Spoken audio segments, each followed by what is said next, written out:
61 tahun, Andi Eviza tetap mendaki. Andi Eviza adalah seorang pendaki gunung wanita yang berasal dari Makassar. Meski menginjak usia 61 tahun, wanita yang bermukim di Sumatera Barat ini, masih gemar mendaki.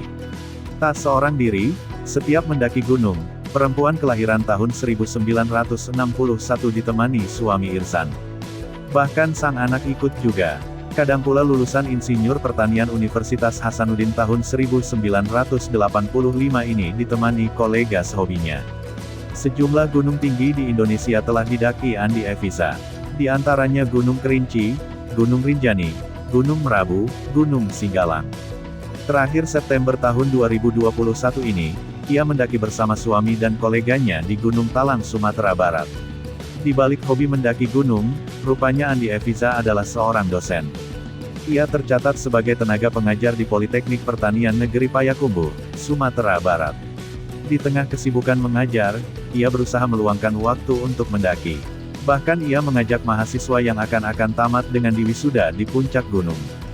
Selengkapnya, kita dengar dan saksikan sosok Andi Eviza.